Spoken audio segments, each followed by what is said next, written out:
Selamat datang semua. Hari ini kita nak tengok sikit, kita nak kupas sumber-sumber yang anda kongsikan pasal Elon Musk.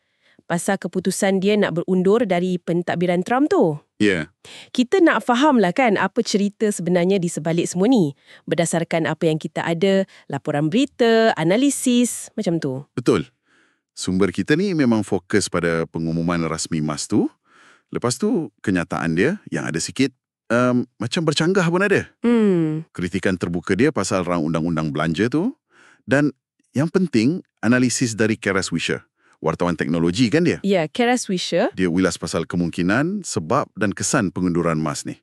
Nampak macam ada, jurang lah antara harapan awal Musk dengan apa yang jadi sebenarnya. Okey. Jom kita mulakanlah. Jadi Musk ni sah berundur. Ada proses rasmi offboarding, kata pegawai White House. Offboarding. Dalam kenyataan dia dekat laman web, dia ada ucap terima kasih pada Presiden Trump. Dia sebut pasal peluang nak kurangkan pembaziran, pasal Doge Mission tu. Doge Mission, ya. Nama unik tu. Kan, nama unik untuk usaha potong kos dia. Tapi, yang peliknya, masa sama dia kritik lantang pula rang undang-undang perbelanjaan besar tu. Itu dia. Dia kata bajet tu boleh jadi besar atau indah, tapi tak boleh dua-dua sekali. Macam mana tu Itulah persoalan utamanya. Memang nampak sangat beza antara apa dia nak capai mula-mula dengan hasil akhir. Apa hasil dia sebenarnya? Sumber ada sebut, Musk masuk tu dengan sasaran tinggi gila.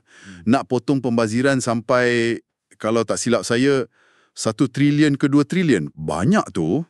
Banyak tu. Tapi Kara Swisher, dalam analisis dia kata usaha Musk tu cuma hasilkan cadangan potongan yang dia panggil Doge Cuts tu sebanyak 9 bilion je. 9 bilion je? Dari trilion? Ya, 9 bilion. Kecil sangatlah kan kalau banding dengan sasaran awal tu. Memanglah. Jadi Swisher anggap ni macam satu kegagalan lah. Dan dia spekulasi, mungkin Musk ni dah kecewa dengan birokrasi kerajaan. Lambat.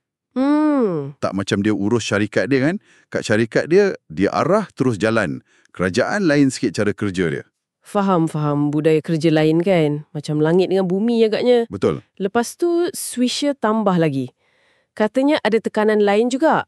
Bisnes Musk sendiri, Tesla terutamanya. Oh, Tesla. Dilaporkan tengah ada cabaran. Perlukan perhatian penuh dia. Sumber ada sebut pasal surat dari pelabur Tesla. Surat pelabur, apa isinya? Mereka minta Musk luangkan masa sekurang-kurangnya 40 jam seminggu untuk Tesla. Itu permintaan serius tu. Kan. Dan Musk sendiri pun macam ada mengakulah sikit.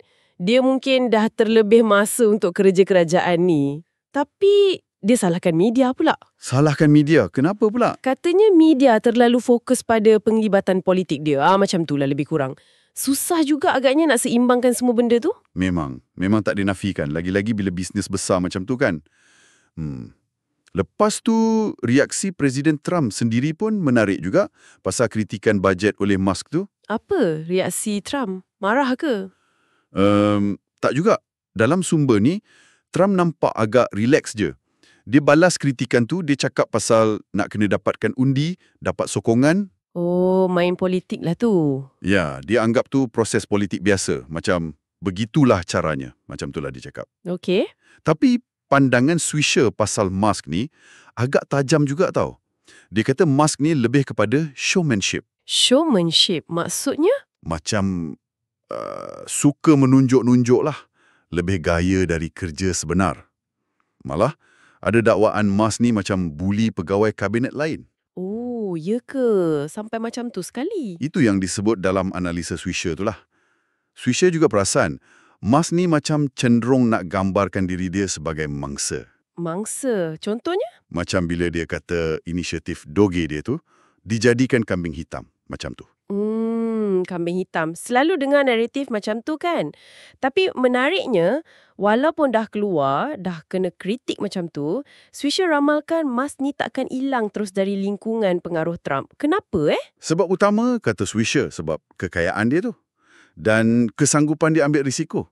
Itu buat dia masih bernilai. Walaupun episod dalam kerajaan ni macam tak berapa menjadilah untuk dia. Ya, walaupun episod ni mungkin satu lencongan yang kurang berjaya lah bagi dia secara peribadi, tapi ada satu lagi benda menarik untuk anda perhatikan. Apa dia? Walaupun Swisher ni, kita tahulah kan, sering kritik Musk. Tapi dalam isu ni, isu pasal kebimbangan defisit negara naik sebab rang undang-undang belanja tu, Ya.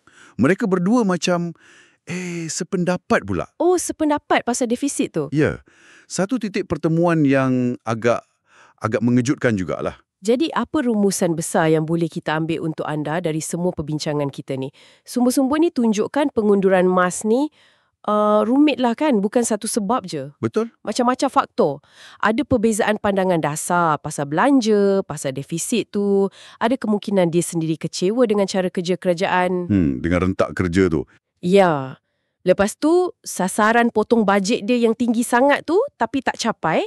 Dan jangan lupa, tekanan dari bisnes dia sendiri, Tesla tu. Ya, tekanan untuk kembali fokus pada empayar bisnes dia. Semua tu berkait rapat. Jadi, semua ni bawa kita kepada satu persoalan penting lah untuk anda fikirkan.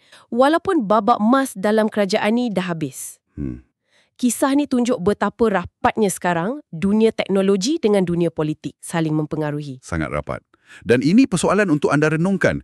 Macam mana agaknya interaksi antara tokoh-tokoh gergasi teknologi macam Musk ni dengan jentera kerajaan yang kompleks ni akan terus bentuk dasar awam kita. Akan terus bentuk perbincangan kita pada masa depan. Adakah pengaruh mereka ni akan makin besar atau akan ada sempadan baru yang muncul? Itulah persoalan terbuka untuk anda fikirkan lepas ni.